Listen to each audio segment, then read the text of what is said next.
boa noite a todos. Estamos dando início a mais uma aula de Tecnologia da Informação e Informática para o P1 Noite de Enfermagem. Sejam todos bem-vindos a mais uma aula e eu pergunto a vocês se vocês concordam com a gravação da aula e posterior divulgação dela no meu canal do YouTube para que vocês possam rever ou aqueles colegas que perderam alguma parte poder assistir. Vocês concordam? Sim, professor. Ok. Então, vou passar aqui um pouquinho o que a gente viu na aula passada, né, que já faz um tempinho que a semana passada foi de prova, de avaliação.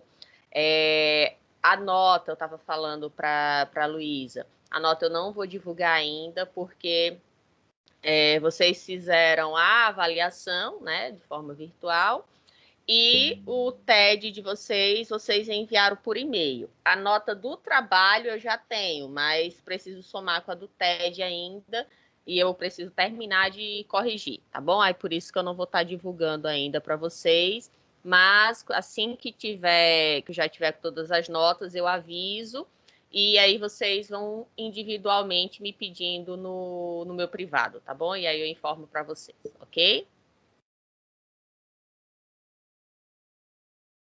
Então, dando continuidade, a gente começou a falar de inclusão digital, né? Então, tivemos uma breve introdução, onde a gente, inicialmente, né, pôde ver a distância que existe entre a realidade, né, e a teoria. No caso, o sentido de que a inclusão digital, principalmente agora em tempo de pandemia, não é uma realidade para todos, né? Muitas pessoas não têm esse acesso e com isso acabam se prejudicando. A gente vai falar um pouco disso, na verdade um pouco não, a aula vai ser só sobre isso, sobre inclusão e exclusão digital. Então, o grande objetivo da inclusão digital é a democratização da tecnologia, que infelizmente a gente vê que ainda, né, não é uma realidade, né? Então não são todos que possuem este direito, né, para estudar, para trabalhar, não é acessível a todos os brasileiros ainda. Na verdade, no mundo todo ainda, né, tem regiões, países, continentes que possuem uma dificuldade, né, muito grande ainda. Mesmo nos países mais ricos ainda a gente não tem 100%. Então, falei um pouquinho aqui sobre a questão do uso, né, das tecnologias da informação estarem no nosso dia a dia, até o ponto, né, de palavras que nós utilizamos serem relacionadas, né, ao uso da informática, né, como logar, navegar na internet, chat, website, mouse, entre outros, que são utilizados corriqueiramente, mas, né, na linguagem computacional, na linguagem quando você está utilizando a informática, mas passou a ser, né, mais normalmente falada, né, no nosso dia a dia. Com a pandemia, né, a gente teve a necessidade de ter mais tecnologia para alcançar um maior número, né, de pessoas. Então, as próprias empresas que fornecem, um exemplo, internet, acessórios tecnológicos, dispositivos, né, computadores, celulares, tablets, eles tiveram uma demanda maior devido à necessidade que muitas pessoas estavam tendo, né, para trabalhar em home office, estudar, entre outros. A inclusão digital, essa invasão da tecnologia na nossa vida, no nosso dia a dia, é algo que vinha acontecendo aos poucos e que do ano passado, devido à pandemia, foi algo muito abrupto, onde muitas pessoas que não tinham, vamos dizer assim, afinidade, né, com a utilização dessas tecnologias, caiu de paraquedas na exigência de ter que se adequar para a utilização, né, ou para não perder emprego, ou para continuar estudando, entre outras necessidades que acabaram ocorrendo, né, durante esse período de adaptação inicial e que até hoje, né, a gente já está há mais de um ano de pandemia, e que algumas pessoas ainda apresentam uma dificuldade no seu uso.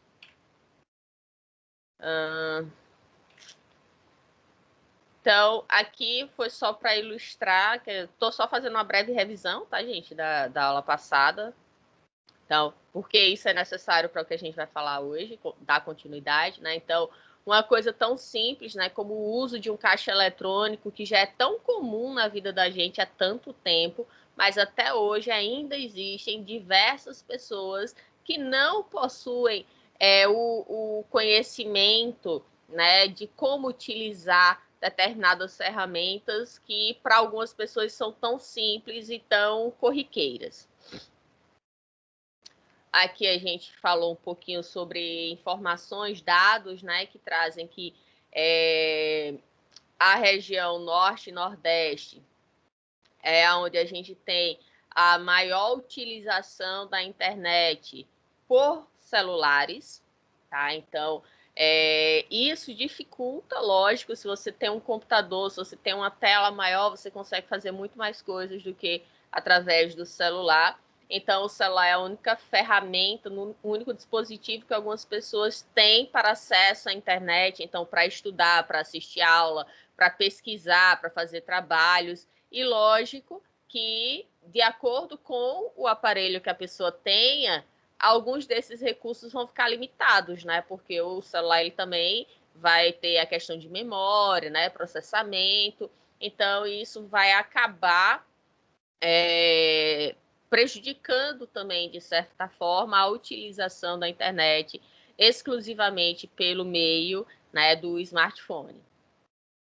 Então, finalizamos na aula passada neste slide, né, onde a gente vê aqui que neste exemplo, né, o rapazinho, né, as duas crianças aí conversando, que montou um computador através de sucata, né, aí ele diz, o sinal de rede vai captar com palha de aço, né, então não é dessa forma, tem que ser por rádio, fibra ótica, né, diferente de, não sei se é do tempo de vocês, mas as TVs mais antigas,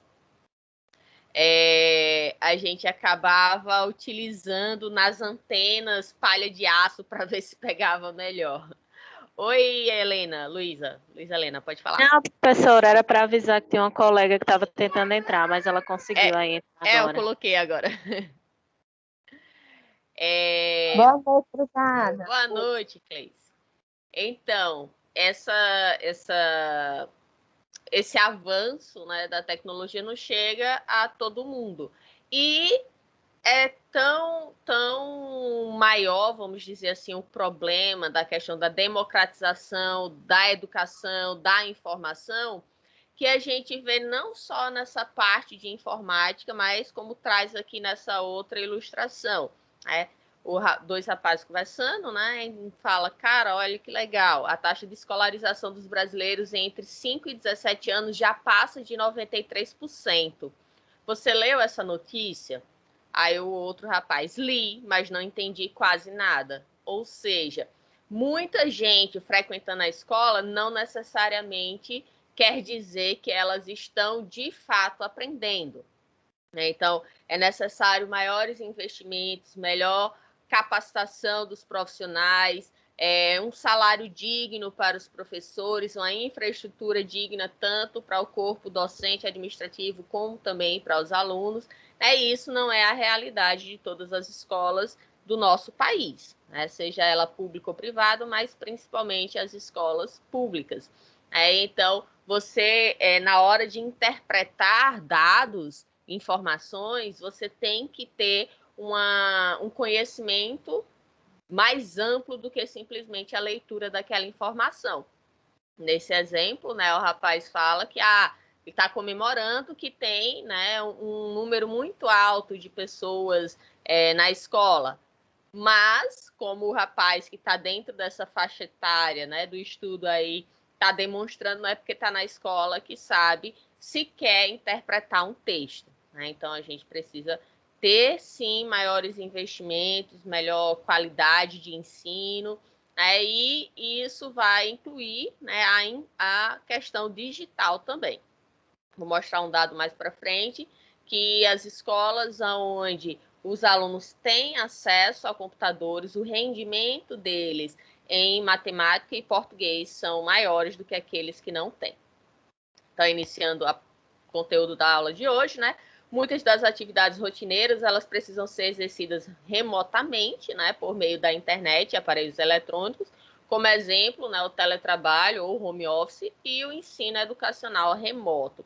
O que a gente está fazendo aqui agora, né? É uma aula remota. No meu caso, eu estou trabalhando, né, home office, ou seja, meu trabalho está sendo em casa, com as ferramentas que eu tenho, para poder estar passando conhecimento para vocês. Isso é uma outra situação, que é a questão de nem todos os profissionais, né, eles têm como posso dizer, as ferramentas, né, necessárias para poder estar tendo este trabalho de forma transmitir, né, da melhor forma possível. Então, exemplo, para a gente poder transmitir a aula para vocês, a gente precisa de uma câmera, né, a gente precisa de um computador. Inicialmente, né, porque como a gente foi pego de surpresa o ano passado, a gente deu aula até sexta-feira, né? É normal presencialmente. Quando foi no domingo à noite, a gente recebeu a notícia de que as atividades passariam a ser remotas. Então, ninguém estava esperando isso. Então, com o que a gente tinha em casa, né, a gente, tipo, se virou nos 30. Então, inicialmente, eu, por exemplo, eu fiquei dando aulas através de lives no Instagram, né? Aí outros professores usaram outras ferramentas, mas foi cada um vendo a possibilidade que tinha, né, com os conhecimentos que tinham para ir melhorando. No meu caso, tive que comprar que eu não tinha, né, microfone, adaptar o webcam, entre outras coisas. E nem todos os profissionais, eles têm condições de fazer isso, né? Porque foram coisas que os profissionais, muitas empresas, né, elas disseram, vai ser home office.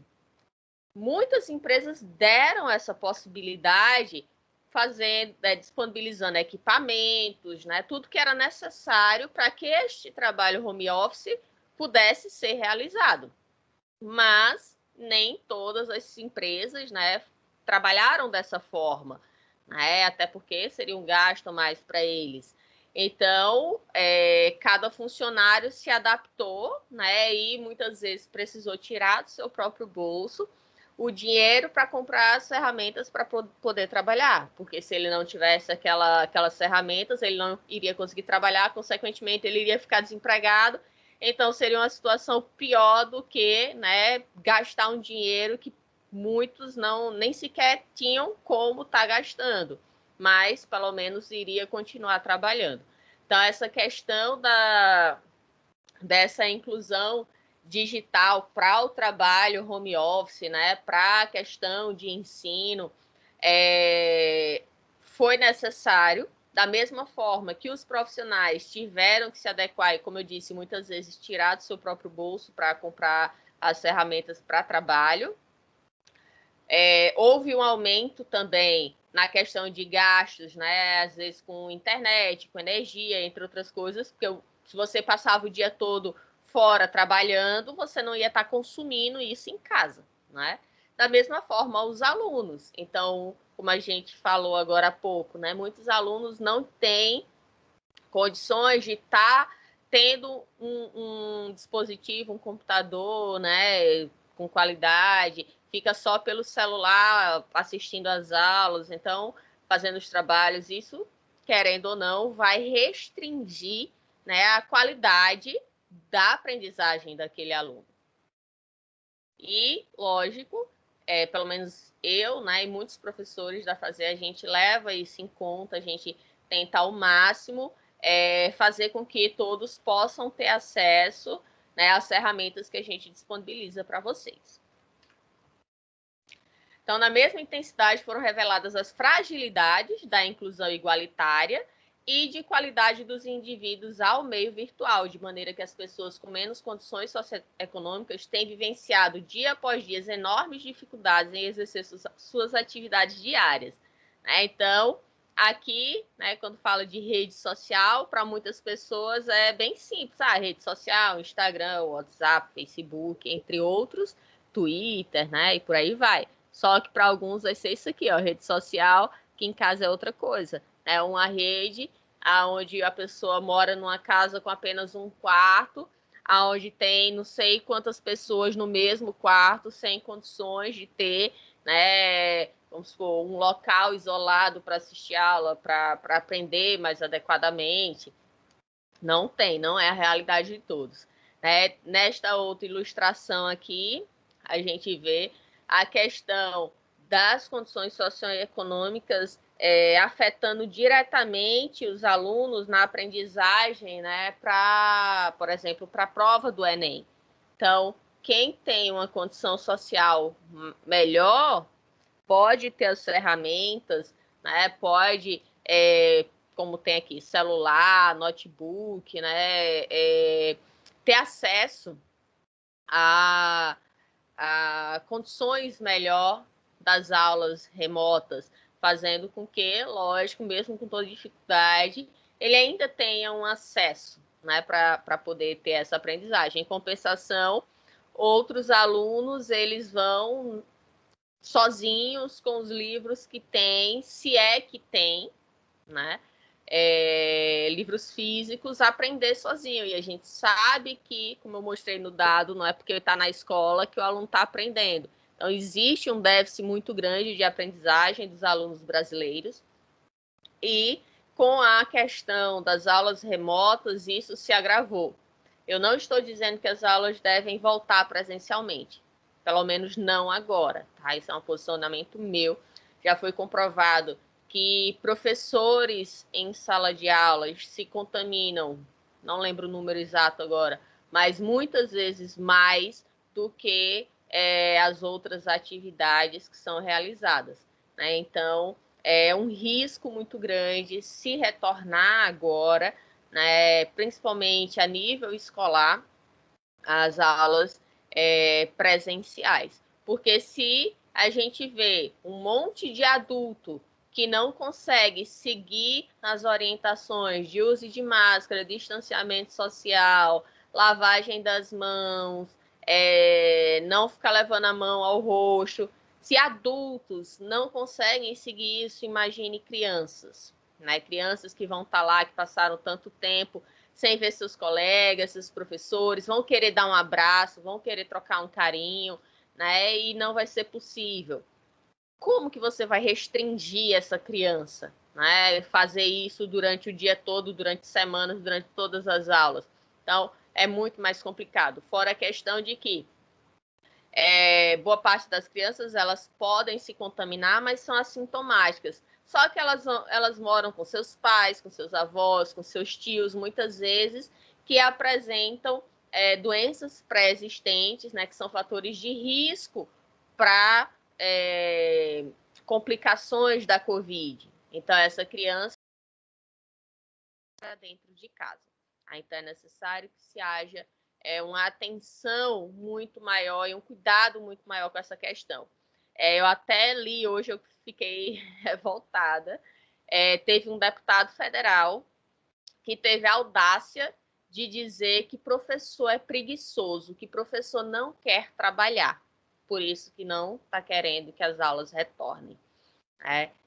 Por tudo que eu já falei para vocês, né, e pela minha própria experiência, o trabalho remoto requer, no mínimo, 3 vezes mais do que o trabalho que a gente teria presencialmente. Então, para a gente, é muito melhor o trabalho presencial. A gente dá aula para os alunos. A gente sabe que o rendimento de vocês, a aprendizagem de vocês vai ser muito melhor também. Só que a gente precisa estar vivo para poder fazer isso, né? Então, a gente resguarda não só a nossa vida, mas as dos nossos alunos e dos familiares dos nossos alunos também. E E com isso, com esse trabalho remoto, o índice de profissionais da educação, né, de professores que estão tendo diversos problemas de saúde, que estão infartando, que estão tendo AVC, que estão tendo síndrome de pânico, síndrome de ansiedade, depressão, entre outras, está altíssimo. Né? Então, vem uma pessoa que não entende nada de educação, que tem um saláriozinho lá, né, altíssimo, sem fazer nada, e ficar criticando uma classe inteira de um país que é tão, de um setor que é tão sucateado no país, que é a educação, né? Então é extremamente ofensivo. Aqui nessa outra imagem a gente vê, né, o menininho com a classe social mais abastada conseguindo assistir a aula e o outro aqui pela janela tentando ao máximo, né, se adaptando aqui para ver se ele consegue ver também, pegar um pouquinho dessa aula. Então, aqui um mapa mundial da internet, né, falando do acesso no mundo, né? Então, saiba o número de usuários e a penetração da internet no mundo. Os dados foram feitos em maio de 2020, né? Então, a gente já tinha começado a pandemia, já estava aí há alguns meses. Então, para vocês terem uma ideia, a América do Norte, né, que é um continente de países ricos, a gente não tem nem 100%. Chega próximo, mas não temos 100% do número, né, de usuários da internet, da população ali vigente. Aqui na América do Sul, a gente chega a 68%. Né? Isso o Brasil está incluso também. Na Europa, que também é um continente rico, a gente chega a 87%. Na África, o pior índice, onde a gente chega nem sequer a 40%, né, de usuários.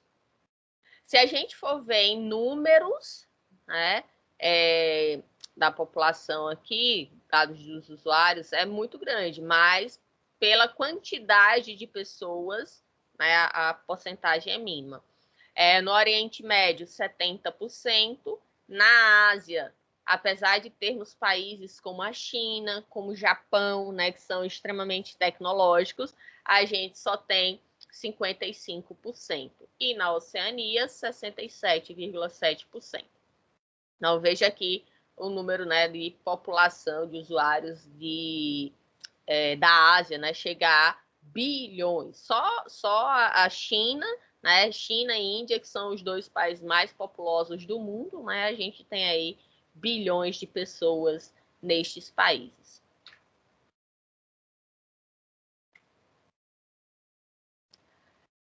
Então, a gente vê uma relação direta entre a questão de exclusão social e exclusão digital.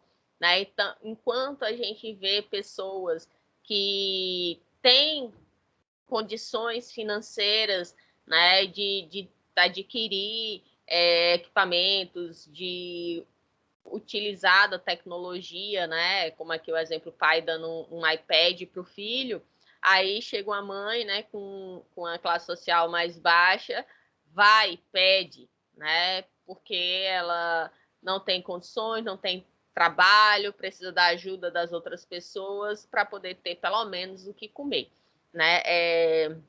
No Brasil, essa situação, infelizmente, né, desde 2019, está cada vez mais piorando, né? Então, mesmo antes da pandemia, o país já estava se afundando em questões econômicas e a falta de direcionamento, de respeito para com a população, entre outros aspectos, fizeram com que a gente esteja, né, num buraco sem fundo, cada vez mais caindo de cabeça, né, nos aspectos econômicos, né, e de saúde. Na verdade, o de saúde que está cada vez mais agravando a questão econômica. Um belo exemplo foi um dado que saiu econômico, né, que o dólar está subindo, é questão mundial. Não é questão mundial, porque o dólar não está sofrendo alteração em outros países. O problema é que o real está cada vez mais se desvalorizando. Com a incapacidade econômica que o nosso país está tendo devido à má gestão, temos, né, um colapso aí cada vez mais social. onde o número de desempregados cada vez mais aumenta, mas que está sendo mascarado pela forma que o governo tenta burlar esses dados. Como assim? Então, hoje o governo está querendo considerar, vamos supor, eu sou um pedinte no sinal, ou então eu vendo, na verdade, pedinte não, eu vendo pirulito no sinal. Então, para o governo, ele quer considerar essa pessoa agora como sendo uma pessoa empregada, como sendo um trabalhador, né? E, na verdade, não é. A gente tem que considerar aquelas pessoas que estão, de fato, tendo um salário, aquelas pessoas, de fato, tendo seus direitos, né, colocado para ela. E, né, uma pessoa que está ali numa situação pedindo ajuda, vendendo alguma coisa ou outra num sinal, ela não é uma pessoa empregada. Né? Ela não tem ali os seus direitos, ela está ali por necessidade, né? Por falta, de fato, de um emprego que pague adequadamente para ela. Alguma dúvida, meninas, até agora? Querem complementar, dar alguma opinião? Podem ficar à vontade, tá? Não esperem só falar, não. Vocês podem estar compartilhando a experiência de vocês também. Tá tranquilo, professora. Ok. Então, vamos continuar. Então, tendo como plano de fundo esse panorama atual... Tranquilo, professora. Que está assolando, né, os indivíduos sem acesso efetivo ao mundo online, é importante fundamentar por que a inclusão digital deve ser classificada como um direito fundamental implícito. Então, existe uma luta hoje e que se agravou, né, ficou mais intensa, vamos dizer assim, agora com a pandemia, que essa questão da necessidade, né, do uso do mundo das ferramentas, né, online, é algo que faz parte do dia a dia. Mesmo que você diretamente não trabalhe com isso, indiretamente você precisa, né, das tecnologias, da internet, deste mundo virtual para trabalhar. Então, tenta-se demonstrar assim como a violação de tal direito fundamental fere diretamente a dignidade dos indivíduos, tirando-lhes a voz ativa e oportunidade de integração social. Então, no momento que você não disponibiliza para essa população, né, para um grupo aí, no caso, as pessoas de classe social mais baixa, onde elas não possuem condições de ter o direito a uma internet, a um dispositivo que possa disponibilizar a ela o uso da tecnologia, você está excluindo essa pessoa. Né? Então, o trabalho, como eu falei, na atualidade, direto ou indiretamente, você vai precisar disso. Então, se você quiser falar com seu chefe hoje em dia, né? Então, pelo celular ou pelo tablet, você manda uma mensagem, manda um e-mail, né? De forma instantânea, de forma rápida. E quando você não tem isso, você fica o quê? Excluído, né? Você não consegue fazer ali sua integração social, você não consegue estar dentro daquelas condições de trabalho que hoje, como eu falei, fazem parte do dia a dia. Então, vale verificar que já existem iniciativas estatais aptas a incluir digitalmente cidadãos de modo efetivo e democrático, mas é necessário colocar em prática, né, de forma efetiva. Então, existem projetos, só que o projeto tem que ser colocado em prática, né?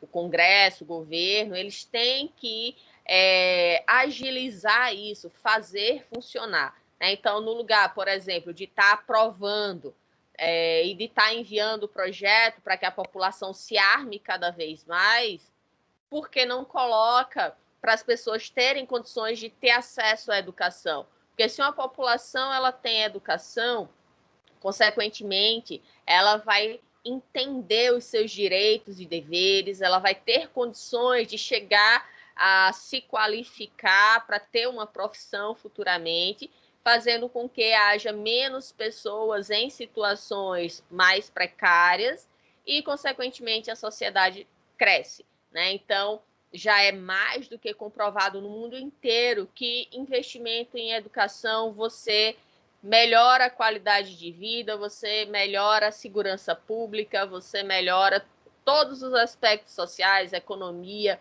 né? Então, o país só tende a crescer. Mas, infelizmente, aqui no nosso país, a educação nunca foi prioridade. Então, não é um problema exclusivo desse governo. Não. Esse governo ele deixa mais escancarado que realmente para eles, né, a educação não serve para nada. Não é à toa que muitos dos ministros que foram colocados, né, para assumir ali os seus cargos foram pessoas tão desqualificadas que sequer o seu currículo era verdadeiro, né? Onde muitos mentiram em seus currículos, muitos cometeram plágio nos seus trabalhos, seja de mestrado ou doutorado, né? O que mostra que como que chama? A busca por profissionais capacitados e que realmente compreendam aquilo que está sendo proposto para eles não é uma prioridade, né? É só através de indicação, de troca, né? Eu te dou isso, eu te dou esse cargo, você me dá aquilo, né? Então, troca de influência e fazendo com que cada vez mais pessoas desqualificadas estejam à frente de assuntos tão importantes no nosso país e que ele esteja cada vez mais afundando. A última, né, acho que foi a diretora da CAPES, né, que é uma instituição extremamente importante aqui no nosso país, que trabalha à frente da questão de educação, de pesquisa, né, foi descoberto que foi mais uma, né, que plagiou a sua dissertação. Então, vale verificar que já existem iniciativas estatais, como eu falei, né, mas que elas precisam realmente ser colocadas em prática. Então, os principais desafios para a inclusão digital. Para que a inclusão digital possa acontecer, inicialmente é necessário um computador, né? Então, como é que eu vou ter acesso à informação, a aplicativos, a tudo, se eu não tenho um dispositivo que eu possa usar, né? E, lógico, um acesso à rede, né? À internet, sendo que é imprescindível saber o que fazer com as ferramentas disponíveis. Em todos os itens é fundamental a participação do governo e das empresas para contribuir para que realmente exista a inclusão. Então, eu preciso ter um dispositivo, por exemplo, um computador, eu preciso ter a internet e eu preciso que as pessoas saibam como utilizar isso, né? Então, não adianta nada eu dar um computador completo, de última geração, com a internet mais rápida do mundo que possa existir, para uma pessoa que vai olhar para o computador e vai dizer, sim, o que é que eu não sabe nem onde é o botão de liga.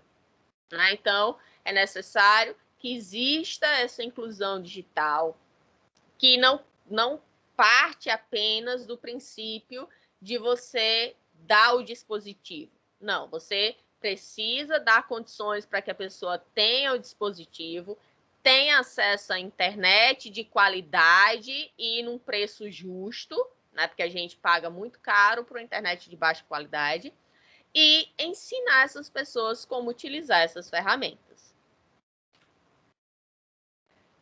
Então, dentre os muitos entraves à inclusão digital no Brasil, alguns dizem respeito a problemas mais fundamentais, que levam a outras formas de exclusão social, como a má distribuição de renda e a baixa taxa de escolaridade.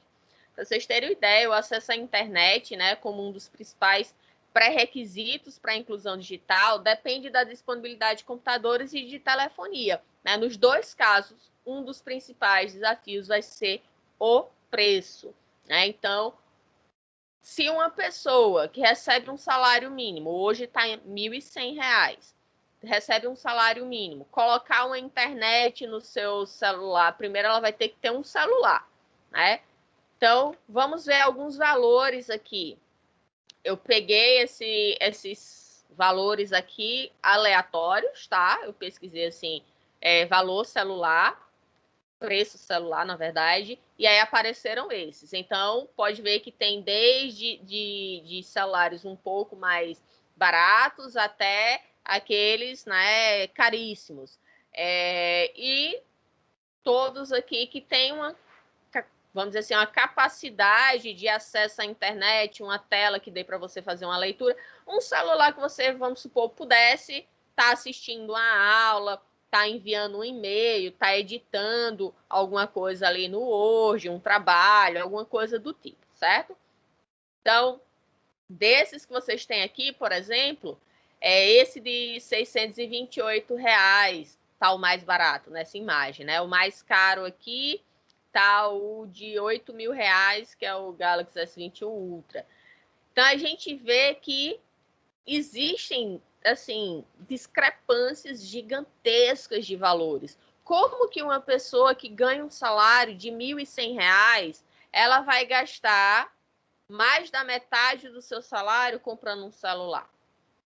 Ah, professora, mas pode dividir. Beleza, mas para a pessoa que recebe R$ 1.100, vamos supor, mesmo que ela more sozinha, tá?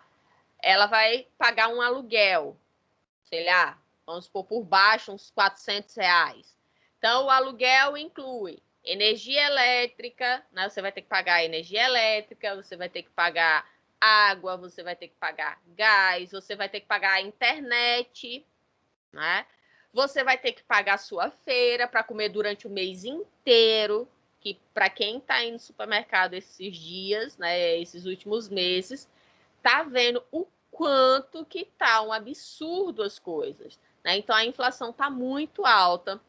Você, para conseguir comprar uma feira para o mês, né? Se você é sozinho, já fica difícil, imagine para uma família. Então, não sejam o tipo de pessoas que apontam o dedo. Ah, mas, sei lá, tô chutando, tá, gente? Ah, mas tem plano de internet aí de R$ 50. Tá, mas R$ 50 já é o feijão, o arroz que ela deixou de comer aquela semana. Certo? Então, vamos, né? Algumas vezes a gente precisa refletir, sair da nossa caixinha, né? E pensar fora dela, pensar na realidade das outras pessoas. E isso que eu estou sendo otimista, eu estou pensando naqueles que recebem um salário mínimo. Mas vamos pensar naquelas pessoas que estão desempregadas e que estão recebendo um auxílio emergencial de R$ 250. Nem que você tivesse tudo pago só para sua feira, R$ 250 você não consegue comer um mês inteiro, se você fosse sozinho.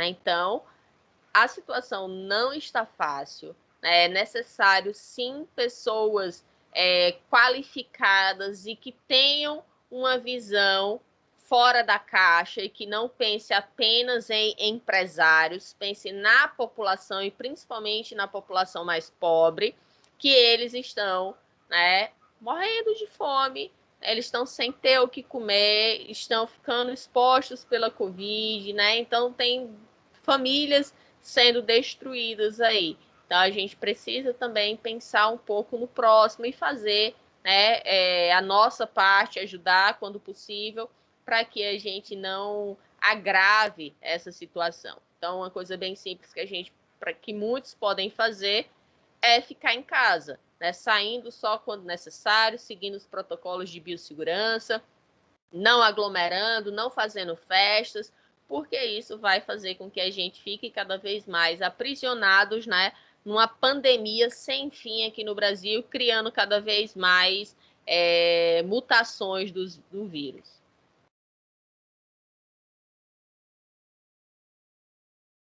Ações na inclusão digital.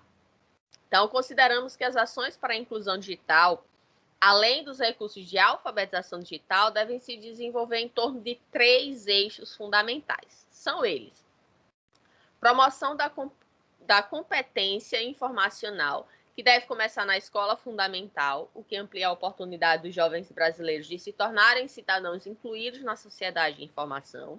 Ou seja, as crianças desde a escola fundamental, na verdade, não só crianças, né? Porque, como eu falei, a gente tem uma educação muito precária e temos, né, a educação de jovens e adultos, onde são pessoas que vão para a escola, mesmo com idade avançada. Então, desde os anos iniciais escolares, né, se deve ter essa oportunidade dessas pessoas terem um contato, né, com a informática, porque assim elas já vão se acostumando, né, se familiarizando com o uso e, consequentemente, né, quando necessário, elas vão ter uma melhor agilidade. O segundo ponto, ampliação dos serviços universais para a cidadania através de portais eletrônicos governamentais. Então, uma possibilidade que o governo possa estar dando, né, para toda a população, e não apenas para alguns nichos. E terceiro, desenvolvimento de conteúdos locais, trazendo linguagem, temas e discussões dos problemas regionais. Então, isso também é importante, uma vez que a gente vive num país de tamanho continental, né, e isso possibilita que exista uma variação de características regionais, né, e que isso seja colocado também, né, no desenvolvimento dos conteúdos que serão disponibilizados para a população. A inclusão digital nas escolas. Né? Então, dados relacionados ao desempenho dos alunos em sala de aula indicam que os que possuem acesso a esses meios em domicílio apresentam um índice de aprendizado superior, com notas melhores em disciplinas de matemática, 17%, e em português, 13%, em relação aos que possuem o acesso, aqueles que não possuem o acesso, né? Segundo a avaliação aí, do Sistema de Avaliação do Ensino Básico do Ministério da Educação. Ou seja, aquelas pessoas que têm em casa a possibilidade de ter as ferramentas de tecnologia para estudar, né, elas conseguem ter um rendimento melhor, um pouco melhor também, não é absurdo e melhor não, tá? Mas um pouco melhor do que aquelas pessoas que não têm acesso. Então, por que isso não pode ser proporcionado a todos, né? Direcionado de forma que todos possam estar ali se equiparando e crescendo juntos. Então, ferramentas tecnológicas no contexto da pandemia do Covid-19, que é algo que a gente está vivendo, né, aqui no Brasil, desde março do ano passado, quando a gente precisou, né, se adequar rapidamente para as atividades remotas. Então, a Covid alterou as dinâmicas sociais no mundo todo, com distanciamento social, né, com cada vez mais as ferramentas tecnológicas de comunicação sendo utilizadas, redes sociais, para trabalho, para a questão de sociabilização mesmo, tá? E aí a SARS-CoV-2, né, que é o vírus que causa a doença. Então, coronavírus é um grupo, tá, de vírus que dentre eles a gente tem o SARS-CoV-2. O SARS-CoV-2 é o vírus que causa a doença Covid-19. Tá? Então, Covid-19 é a sigla em inglês para Coronavirus 19, né, que é 19, que foi a doença do coronavírus. 19 foi o ano que ela foi descrita. Então, o vírus é SARS-CoV-2, a doença Covid-19. Então, no final, né, a SARS-CoV-2 no final de 2019, sem que houvesse vacina e medicamentos comprovadamente eficazes em prevenir e tratar a doença, e pôs a necessidade de se pensar em diferentes meios para atenuar sua transmissão. Né? Então, em 2019, em novembro, lá em Wuhan, na China, quando a doença começou, né, a se espalhar, que lá na época ainda era uma epidemia, não era nem uma pandemia ainda, ela estava, né, restrita a Wuhan, que foi um erro, né, muito grande a nível mundial em não isolar precocemente essa região. Eu acho que sirva, né, de aprendizado para as próximas doenças que virão no futuro. Então, um exemplo, nós aqui na América, né? Então, a América como um todo, ela é isolada, né, do restante do mundo.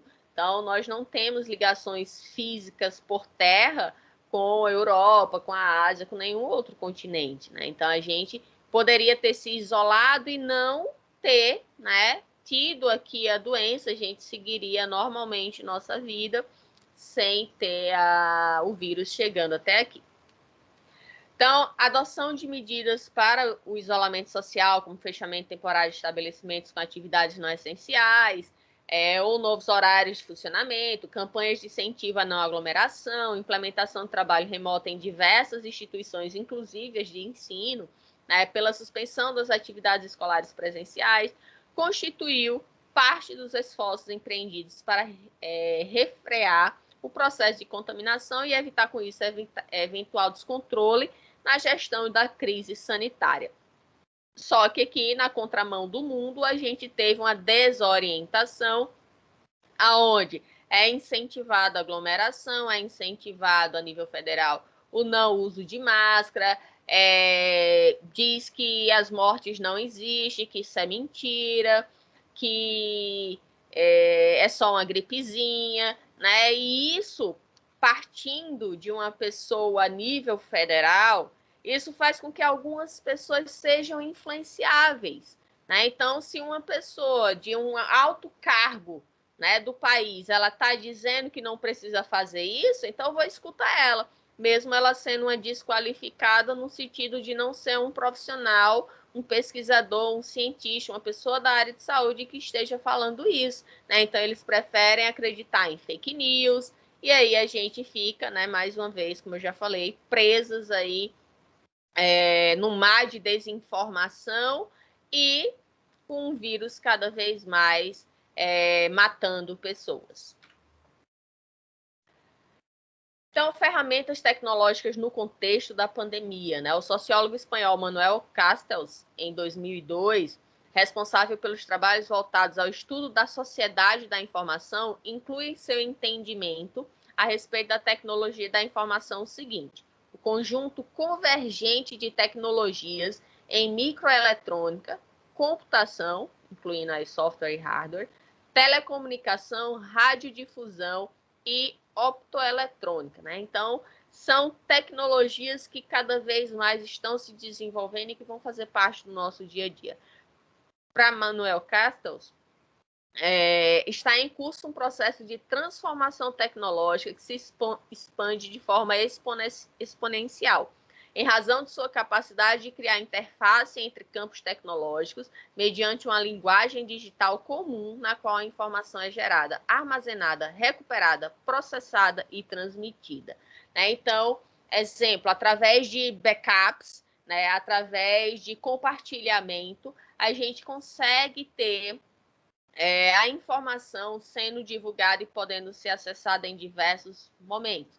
Um exemplo que a gente pode citar, né, é a própria aula que eu estou dando agora, né? Então, a gente está fazendo uma aula, estou transmitindo conhecimento para vocês, ela está sendo gravada, eu vou depois disponibilizar essa gravação para vocês, vocês vão poder ter acesso, né? Ela vai ficar, vamos dizer assim, né, armazenada no YouTube, e vocês vão poder assistir quando quiserem, quantas vezes quiserem, né? Porque isso, graças à tecnologia, vocês, né, e as ferramentas, vocês estão tendo esta possibilidade com a minha disciplina, fazendo com que, né, como eu falei, vocês possam ver e rever quantas vezes quiser, reforçando o conhecimento muitas vezes.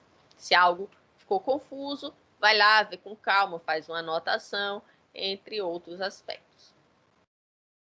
Então, compreende-se que os avanços tecnológicos e as facilidades que eles promovem contribuem para que cada área da vida humana esteja conectada a essas tecnologias e cada vez mais dependente delas, né? Então, vocês que estão se preparando, né, para se formar na área de saúde, futuras enfermeiras, a tecnologia vai estar muito presente na vida profissional de vocês. Um bom exemplo é a questão do prontuário eletrônico, né? Então, o prontuário eletrônico já é uma realidade em muitos locais, inclusive no HNSN, né, que é o grupo Unineves, que a gente faz parte, eles utilizam prontuário eletrônico. Aqui no Brasil, a gente ainda não tem uma ferramenta tão boa quanto, por exemplo, nos Estados Unidos.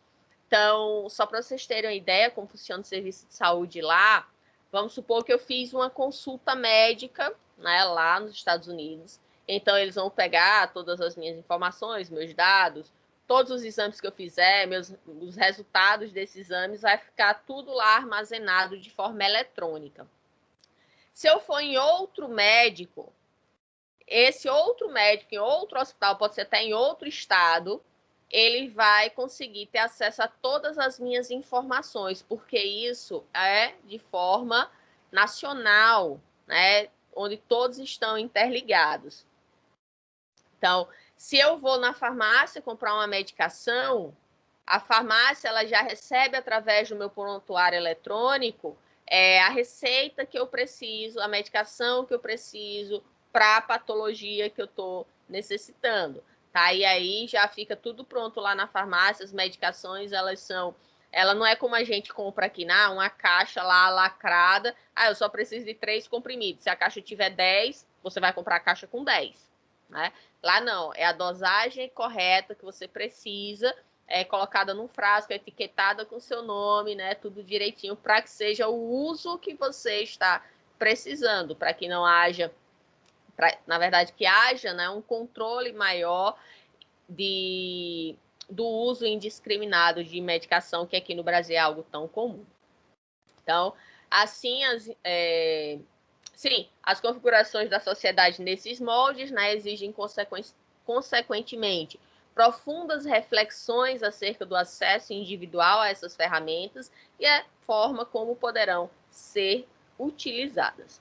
Assim, as inovações tecnológicas vêm se tornando cada vez mais imprescindível ao cotidiano e é irresponsável por 2 necessidades para quem se habitua a utilizá-la: a obtenção de conteúdo, que justifica a aquisição de aparelhos, e a produção e compartilhamento de conteúdos. As redes sociais, hoje em dia, se você, um exemplo, quer abrir um negócio, né, você pode abrir um negócio virtual, né, onde você pode estar fazendo, vamos supor, vendas de camiseta. Você tem lá o seu site, você divulga nas redes sociais e as pessoas lhe procuram, né? Então você está compartilhando, recebendo as informações, as compras, mas para isso você precisa de um aparelho, seja um computador, um celular, um tablet, né, para que você possa estar utilizando essas ferramentas. Então, necessidades estas que, por seu caráter de valor, são apropriadas pela sociedade, desafiando os envolvidos na produção de normas jurídicas voltadas para o tema. Então, a tecnologia ela está avançando muito rápido, principalmente nesse último ano, né? O uso dela cada vez maior, né? Pela necessidade do home office, do trabalho remoto. E isso é necessário que haja, né, no direito aspectos que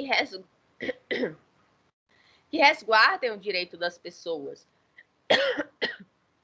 Então, é necessário que haja também o desenvolvimento cada vez mais de leis, né, de decretos, de informações judiciais para que as pessoas, seus dados, suas informações estejam resguardadas.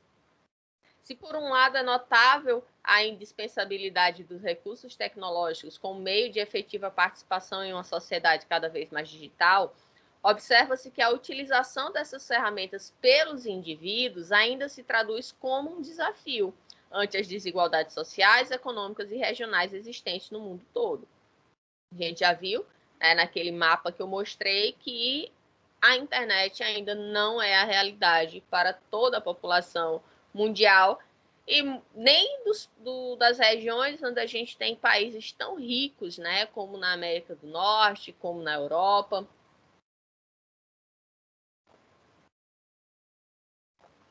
Mas não é a realidade de todos, certo? Então, a gente precisa, né, trabalhar para que isso um dia possa alcançar um número maior de pessoas, para que essas pessoas elas possam ter acesso a essas informações, a esse conhecimento, consequentemente, né, ter condições de um trabalho melhor e assim por diante.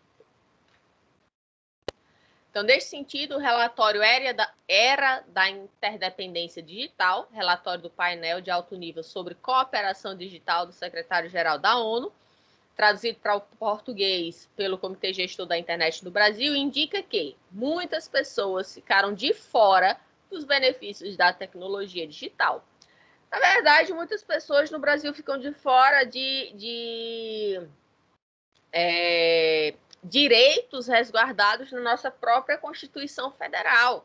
Né? Então, nós deveríamos ter direito à saúde, educação, segurança. E cadê? Cadê isso? Principalmente para nós mulheres, a questão da segurança. A gente pode, por exemplo, sair durante a noite na rua sem ter medo? A gente sai nem durante o dia sem ter medo, né? De ser abusada, de ser estuprada. Imagine durante a noite. Então, é um direito que nós não temos. Ele é garantido pela Constituição, mas não é colocado em prática. A educação chega a todos? Não. Também é outro direito que ficou só no papel, né? Infelizmente, a gente tem muito disso, onde a nossa Constituição ela não é seguida e, consequentemente, a população acaba, né, vamos dizer assim, pagando o pato disso. Né? Mas isso é reflexo da própria sociedade. Como a educação nunca foi uma prioridade, então a população ela não tem conhecimento sequer para se debater política. Né? Então, política é, sim, algo a ser debatido. Eu acho que eu falei isso na nossa última aula. Né? Então, as pessoas que dizem, ninguém debate política. Não, política é, sim, para ser debatida. Né? As pessoas que querem que a política não seja debatida são justamente aquelas pessoas que querem te manipular, aquelas pessoas que querem que você não tenha conhecimento dos seus direitos para que elas possam fazer o que elas quiserem, como, por exemplo, colocar foro privilegiado, aumentar os próprios salários, entre outras coisas. Se a população ela não tem o conhecimento das atividades daquelas pessoas que estão no poder, né, que estão representando elas de alguma forma, então como é que elas vão poder exigir alguma coisa? Mas se a gente tem uma sociedade pensante que consegue refletir sobre esses aspectos, elas vão ser cobradas. Mas não é isso que eles querem. Eles querem ficar, por exemplo, há 30 anos como deputado, só recebendo seu salário ali, aposentado aos 30 e poucos anos de idade, colocando seus filhos na mesma onda e enricando às nossas custas, cada vez mais. Então, os dividendos digitais coexistem com as divisões digitais. Né? Bem mais da metade da população mundial ainda não tem acesso de baixo custo à internet ou está usando apenas uma fração do seu potencial, apesar de estar conectada. Como eu falei antes, aqui no Brasil a gente tem internet, mas a gente paga caro e a qualidade é duvidosa. Né? A gente não tem uma internet, vamos supor, se você contrata, um exemplo, 100 megas de internet, você não chega a ter 100 megas. Então, como é o nome do órgão que regulamenta essa parte de telefonia? Só quer vir a Anvisa, mas a Anvisa eu sei que não é. Anatel.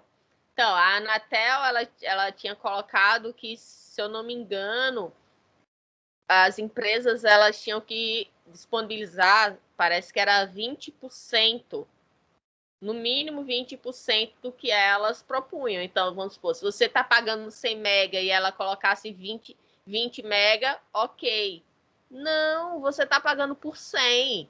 Né? Tudo bem haver uma variação ali, sei lá, de 10%, né? A 90%, né? Até um 80% seria aceitável, mas você receber 20 pagando por 100, né? Então, não sei exatamente se é 20%, tá, gente? Mas é próximo disso.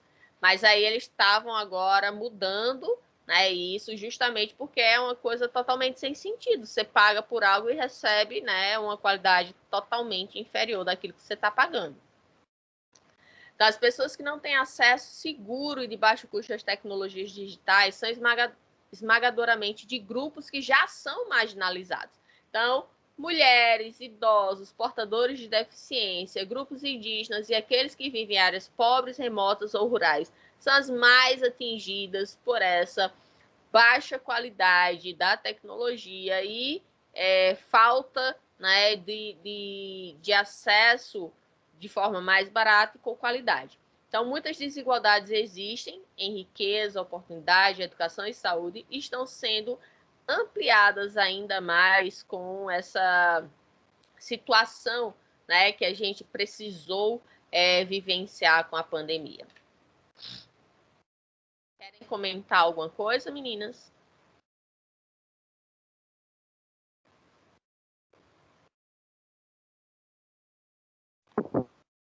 Então, não, professora, eu citei isso também no trabalho, que aquelas pessoas, né, da zona rural são muito prejudicadas também. Então, nós vivemos num país que estava, né, em desenvolvimento, estávamos ali entre as 10 economias do mundo, agora a gente está passando bem longe disso, né?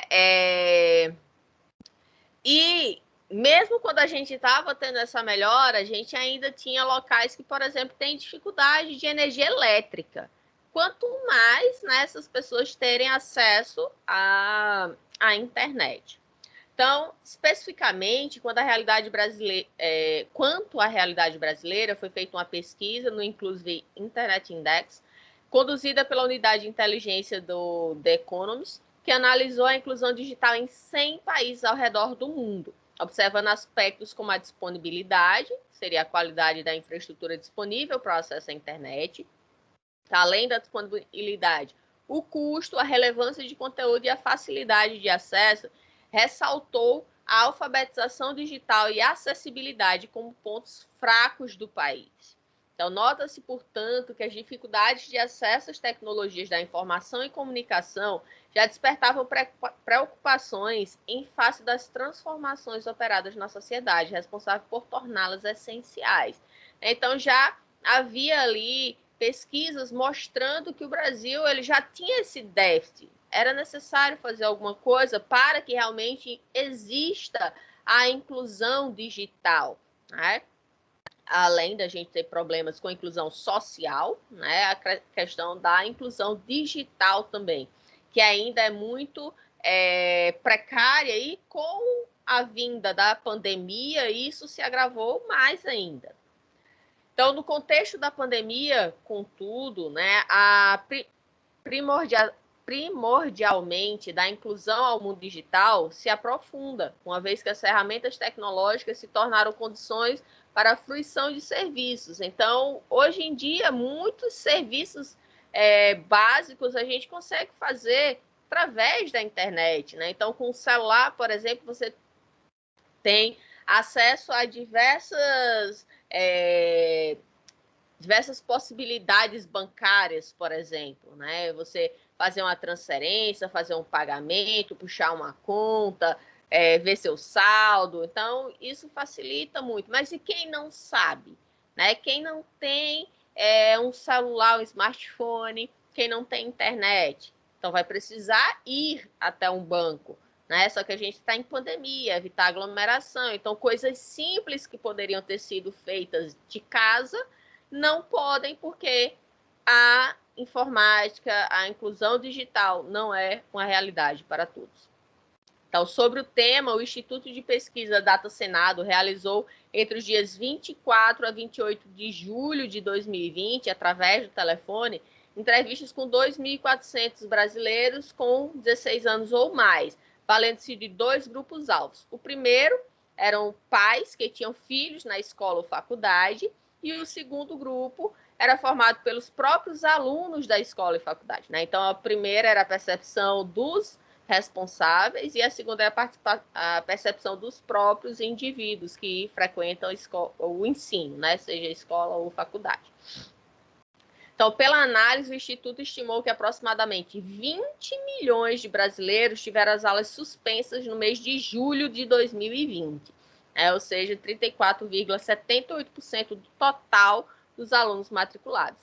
Além destes, outros 32,4 milhões de estudantes da educação superior e educação básica deixaram as aulas presenciais e iniciaram as aulas remotas. Será que esses 32,4 milhões de estudantes que deixaram as aulas presenciais para remotas, será que eles tinham ou têm ainda condições, né, de estar assistindo adequadamente essas aulas? Após as entrevistas, verificou-se que em torno de 4 em cada 10 brasileiros têm filhos que frequentam escola ou faculdade. Aqui é um outro dado, tá, que eu trouxe para vocês de 2018, tá, para vocês verem que existe uma diferença, né, infelizmente, em relação à classe social, a algumas questões que são inclusive, né, levadas como pessoas que são marginalizadas, sofrem muito preconceitos e coisas do tipo. Então, 40% dos jovens brancos estão matriculados na rede privada, proporção que cai para 11% entre negros. Tá? Então, a gente vê que as pessoas brancas, elas estão, né, boa parte, nas escolas privadas. Né? Então, muitas delas são escolas que possuem uma melhor condição do que as da rede pública. Então, aqui, ó, na rede privada, 18.109 brancos e 1.995 negros. Na rede pública, né, a gente vê que a proporção diminui um pouco, 27.327 brancos e 15.814 negros, né? No caso, pardos e negros. Então, cerca de 10,5 mil estudantes não declararam raça, 70% estão na rede pública, outros 202 alunos são indígenas ou amarelos.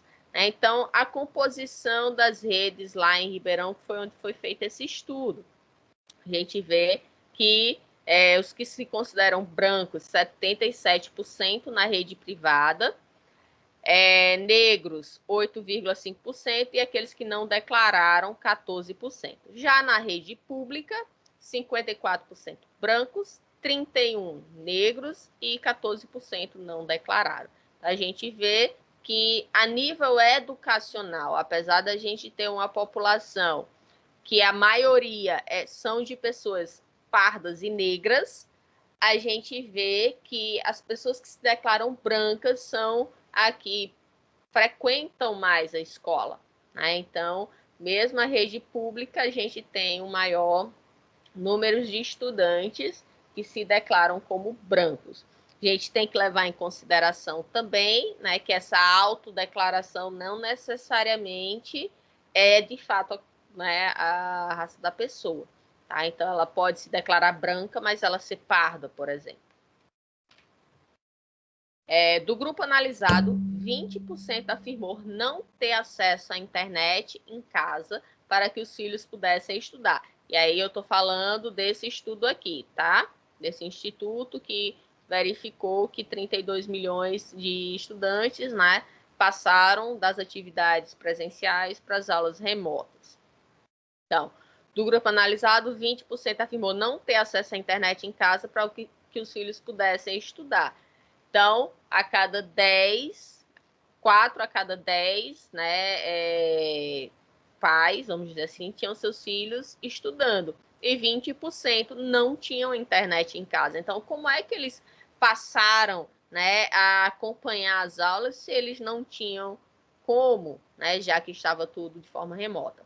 Casos como esse estiveram concentrados em maior proporção nas hipóteses de filhos que estudavam em instituições públicas, né? Então, aquelas pessoas que eram da rede pública foram as que mais sofreram com essa questão da migração das aulas presenciais para as remotas devido à pandemia. Então, por meio das entrevistas realizadas diretamente com os estudantes, constatou-se que 10% dos brasileiros com 16 anos ou mais frequentam escola ou faculdade. As aulas de 65% dos alunos em condições habituais eram presenciais ou semipresenciais. Passaram a ser, em sua maioria, remotas nos 30 dias anteriores, né, quando foi feito o estudo.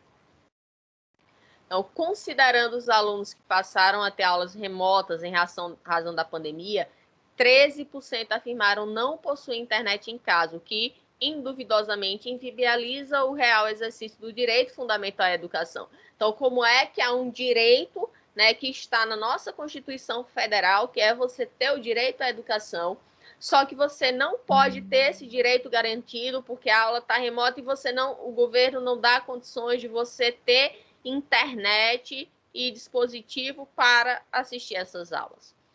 Inclusive, foi vetado pelo governo uma proposta de disponibilizar para professores e alunos tablets para que eles pudessem, né, no caso dos professores estar dando aula e no caso dos alunos estarem assistindo aula. A gente está em 2021 e isso ainda é uma realidade bem distante no nosso país. Para vocês terem uma ideia, em 2008, eu participei de um curso no Uruguai e naquela época, a gente está em 2021, eu estou falando de 2008, né? Então, em 2008, quando eu fui lá no Uruguai, em Montevidéu, existia um projeto onde todos os alunos de escola pública, eles recebiam um netbook, né? Não era tão comum um tablet, né? Na época era netbook, que era como se fosse um notebook, só que menorzinho. E aí todos os alunos da escola pública, eles tinham direito a ter esse netbook justamente para poder ter essa questão da inclusão digital. E lá, né, também uma coisa legal, né, que foi visto por mim na época, era a questão da segurança, onde as crianças, elas às vezes ficavam até na calçada de suas casas, assim, na rua, com o netbook e tranquilo. Hoje em dia, aqui, se a gente sair com o celular na mão, você é assaltado. E outro dado importante é que existia apenas 3% de analfabetização no país, tá? No Uruguai. Mujica, né, que foi um dos presidentes lá, foi um que ele era bem... pensava bastante nessa questão educacional, né, nessa questão desse direito fundamental para a população.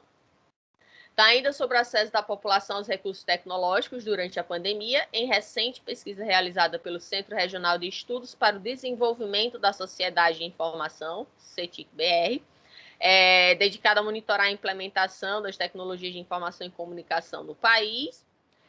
Este centro, em análise de dados coletados entre 23 de junho e 8 de julho do ano passado, registrou um aumento da realização de cursos online e de estudos por conta própria por meio da internet, se comparando aos anos anteriores, de 2018 e 2019, principalmente entre as classes C, D e E, né, em indivíduos com menor escolaridade. Ou seja, com essa possibilidade, vamos dizer assim, com essa necessidade, na verdade, de se adaptar, né, ao ensino remoto, então muitas pessoas, elas viram, né, que existia essa possibilidade de elas estarem buscando cursos de forma virtual, que até então até já existia, né?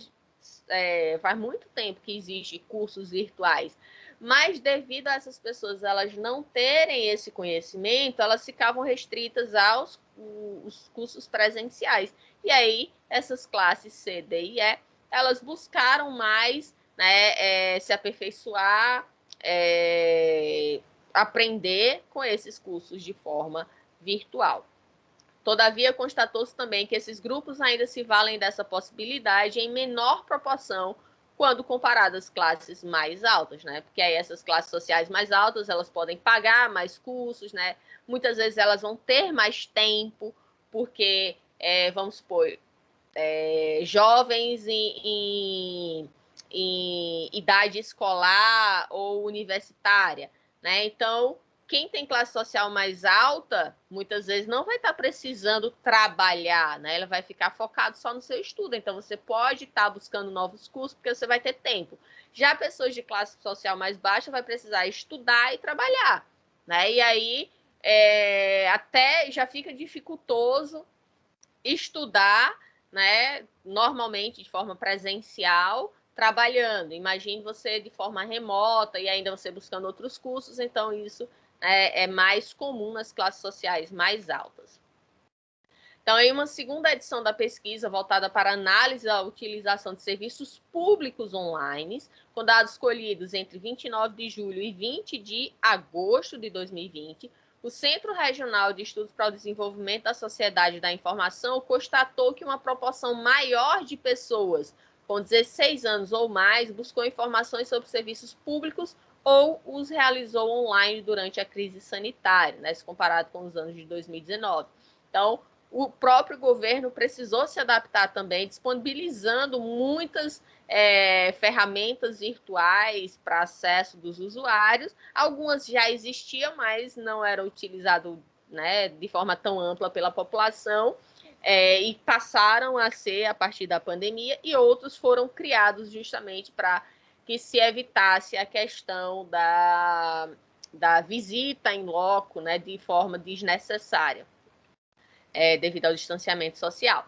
Então, esses serviços, segundo o estudo, estiveram relacionados principalmente a direitos do trabalhador, previdenciários como INSS, seguro-desemprego, auxílio emergencial, entre outros, né? Então, de forma remota, de forma virtual, as pessoas passaram a buscar informações sobre esses serviços governamentais.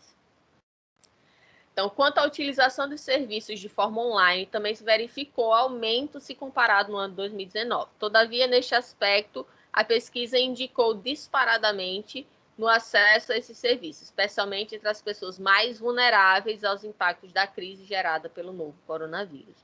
De forma exemplificada, tem-se que, no âmbito dos serviços de saúde pública, apenas uma pequena parte dos usuários com 60 anos ou mais, daqueles das classes D e E, disseram ter realizado algum serviço de maneira totalmente remota.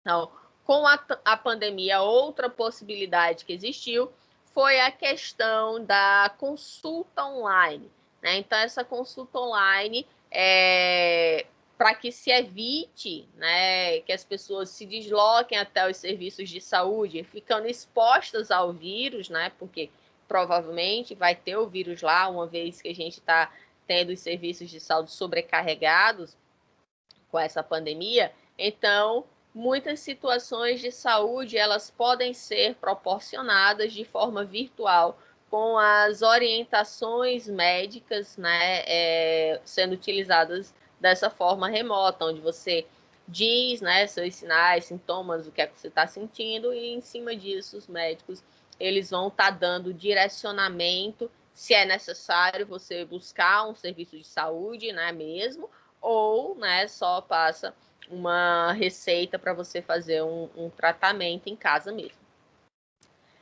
Assim, observa-se que as tecnologias se revestiram de significativa importância no contexto do distanciamento social impingido pela pandemia, né? Se está bastante claro que houve um aumento na utilização da tecnologia da informação e comunicação neste período de excepcionalidades, é também certo que grupos de pessoas, seja por condições socioeconômicas ou pela falta de familiaridade com essas ferramentas, estão excluídas da utilização destes recursos, né? Seja uma consulta online, seja a busca por serviços como Previdência Social, INSS, entre outros, como a gente viu, seja questões bancárias. Se essa pessoa, ou por falta de condições, né, socioeconômicas, ou por não saber utilizar essas ferramentas, elas vão ficar sendo excluídas, né, e fazendo com que elas não consigam utilizar alguns serviços que podem ser fundamentais para ela. É tendo neste cenário como pano de fundo que se questiona o status do direito à inclusão digital no ordenamento jurídico brasileiro, cuja discussão será, né, apresentada já já. Então, a inclusão digital como direito fundamental, algo importante que a gente discutiu, né, um pouquinho para trás na aula de hoje, onde a gente precisa que a parte dos direitos fundamentais da população sejam colocados em práticas, e isso inclui hoje a questão da inclusão digital, que é algo extremamente importante para a sociedade. Então, com a difusão das tecnologias da informação e comunicação no meio social, alterou-se substancialmente a maneira pela qual as pessoas se relacionam. Então, essas tecnologias, aliadas à internet, possibilitaram a redefinição da ideia de espaço-tempo, encurtando distâncias físicas outrora intransponíveis. Então, imaginem, gente, pessoas, principalmente idosos, né, que estão no distanciamento social, estão isolados em suas casas, sem ver seus filhos, seus netos, seus amigos, seus familiares, para que, né, de forma correta, para evitar que eles se contaminem.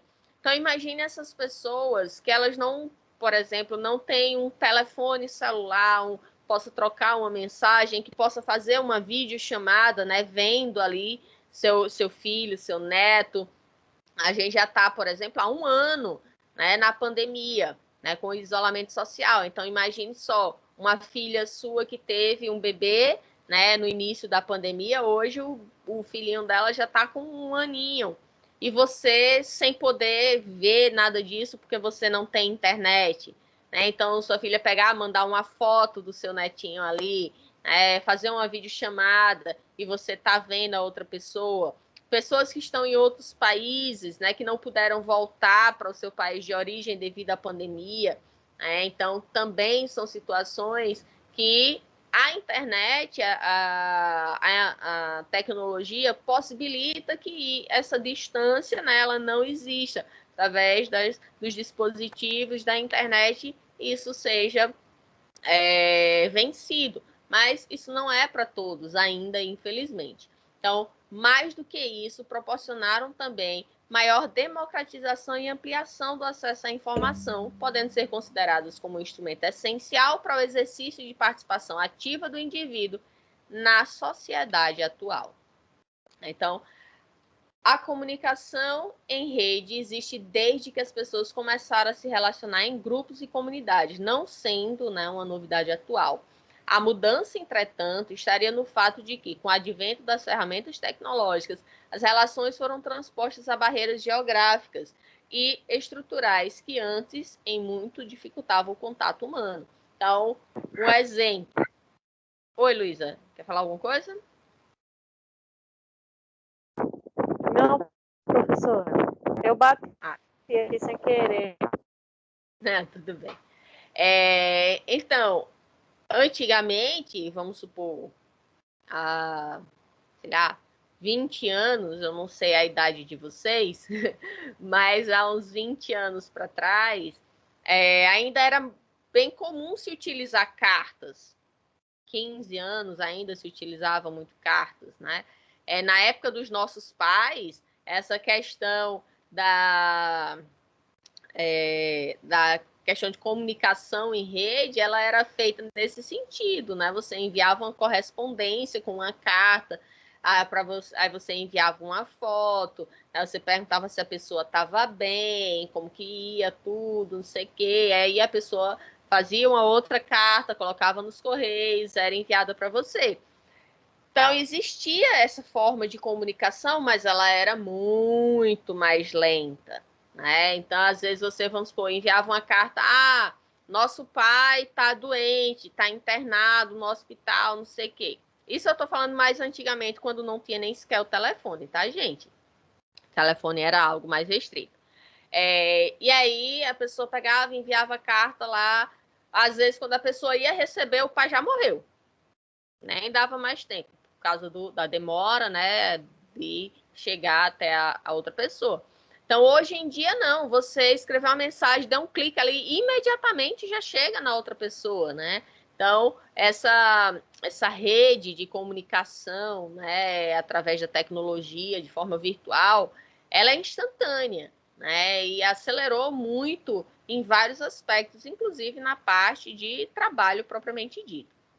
Então, o que a internet faz é potencializar a comunicação em rede, expandindo-a para nível global a partir da interconexão de computadores. E ao criar esse ambiente de comunicação interconectada, permite que todo cidadão que tem acesso a ele possa trocar informações, pesquisar conteúdo dos mais diferentes tipos e procedências, participar de redes sociais, baixar e subir arquivos, participar de produções em rede, remixar e recriar conteúdos armazenados na rede, enfim, se relacionar, se divertir e produzir nesse novo ambiente. Então, você pode socializar, você pode trabalhar, você pode se divertir, você pode relaxar, você pode se estressar, né? Você pode fazer várias coisas hoje com a possibilidade de acesso à internet. Então, só que isso ainda é restrito a certas pessoas. Não somos todos os brasileiros que temos acesso. Na verdade, no mundo, né? Não somos todos as pessoas do mundo que têm acesso à internet e às tecnologias relacionadas.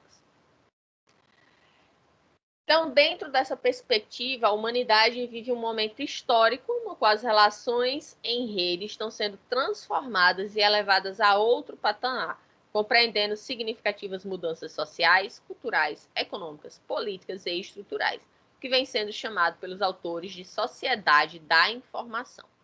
Esse cenário de inovações e desenvolvimentos proporcionou o fortalecimento de direitos já existentes, como de liberdade de expressão e opinião, bem como a discussão de novos, como de acesso à internet e o direito ao esquecimento. Com a internet, né, essa questão do esquecimento ficou bem complicada, né? Então, você, por exemplo, compartilhou uma foto, né, num grupo de internet e essas pessoas compartilharam para outras. Então, isso é um ciclo sem fim. Para você querer que não exista mais essa foto, é bem complicado, porque as pessoas que baixaram a foto, elas vão ficar armazenadas nos seus dispositivos, né? Então, é muito complicada essa questão. Infelizmente, com essa questão da internet, das redes sociais, muitas pessoas acabam também cometendo crimes, né? Então, existem pessoas que tentam subornar as pessoas. Um exemplo, um casal de namorados ali, aí um deles compartilhou nudes, e aí aquele relacionamento acabou, e essa pessoa ameaça a outra de divulgar. Então, isso é crime, certo? Então, pessoas, não compartilhem nudes, tá? Depois vocês podem estar, mesmo que a pessoa esteja cometendo um crime, né? Ela pode não estar nem aí para o crime e ela só quer te prejudicar. Então, para evitar esse tipo de situação, né? Evitem aí ao máximo. Que seja, né? Se for fazer, pessoas que realmente vocês tenham confiança. Acabei lembrando de uma situação agora, não sei se vocês acompanharam essa semana que está saindo, né, nas reportagens, de um aluno de uma universidade. Então, assim como a gente está aqui agora, né, numa aula de forma remota, né, virtual, aqui onde eu estou com a minha câmera aberta, vocês estão com a câmera fechada, mas poderiam, né, estar com ela aberta também. E aí teve um aluno que deixou a câmera aberta durante a aula e estava praticando sexo durante a aula, e a câmera mostrando tudo. Então, infelizmente, muitas pessoas elas não possuem, assim, como eu posso dizer, o respeito, né, a educação para utilizar algumas ferramentas, né? Então, isso é uma coisa assim extremamente desrespeitosa, mas tem uma outra palavra que eu estou tentando, afrontosa, né? Uma coisa totalmente desnecessária. Então, imagine a situação da professora ali, né? Vendo aquela cena, os colegas também, né? Então, muitas pessoas elas querem de toda forma aparecer, né? Tentam utilizar a tecnologia, a internet, para ser pessoas que vão estar na mídia, mesmo que seja momentânea e por coisas negativas. Então, tenham cuidado, né, quando vocês estiverem compartilhando algumas coisas pessoais e íntimas de vocês, principalmente vocês, meninas, né, que estão na aula.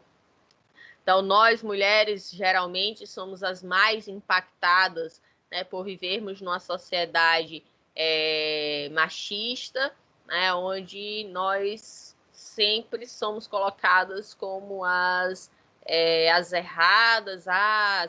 Se houve um estupro, também olha como a roupa que ela estava usando, olha a hora que ela está andando na rua. Isso não justifica, né? Mas muitas pessoas, inclusive pessoas que deveriam resguardar o nosso direito, né, que são os juízes, quando vão dar as sentenças, muitas vezes não levam isso em conta, né, e usam do seu machismo para colocar ali, né, a sua decisão judicial. Então, a inclusão digital ainda, né, como direito fundamental. Logo, a relevância da inclusão digital nasce justamente do fato de que, atualmente, parcela significativa das informações e relações sociais são direcionadas às tecnologias. E a obstrução desses meios inviabiliza o exercício de diversos direitos, visto que coloca o ser humano como agente passivo das movimentações de direitos, tornando-os inalcançáveis. A inclusão digital é a ferramenta que possibilita o reconhecimento e o enfrentamento dessas situações, tentando deixar todos ali de forma equiparada. E aí, para terminar a nossa aula, gente, não obstante tais considerações, fato indiscutível é ainda gigante parcela da população brasileira com acesso precário às novas tecnologias virtuais, sendo preocupante a verdadeira dimensão de excluídos digitais pertencentes no Brasil. Então, a desigualdade de acesso a esses meios, que vem sendo denominada de Digital Divide ou Gap Digital, Apartheid Digital, Infoexclusão ou Exclusão Digital, tem proporcionado inúmeros debates acerca da necessidade de formulação de políticas públicas com a finalidade de minimizá-las. Então, a gente vê que não é a realidade de todos, ainda está longe disso acontecer, né? Da gente poder ter pessoas que realmente possam ter a possibilidade de ter uma internet de qualidade, com preço acessível, ter dispositivos para utilizá-las e serem capacitadas para utilizar estas ferramentas, certo? Na próxima aula, nós ainda continuaremos essa parte da inclusão digital e finalizamos semana que vem, tá? Quando as notas estiverem disponíveis, eu aviso para vocês, ok? Tem alguma pergunta, pessoal? Meninas, alguma dúvida na aula de hoje? Não, professora. Ok. Então, tenham uma ótima semana, tá? Fiquem com Deus, se protejam, usem máscara, evite aglomeração, lavem sempre as mãos, cuidado ao sair e até semana que vem, meninos. Tchau, tchau. Tchau, professor. Até semana que vem. Até.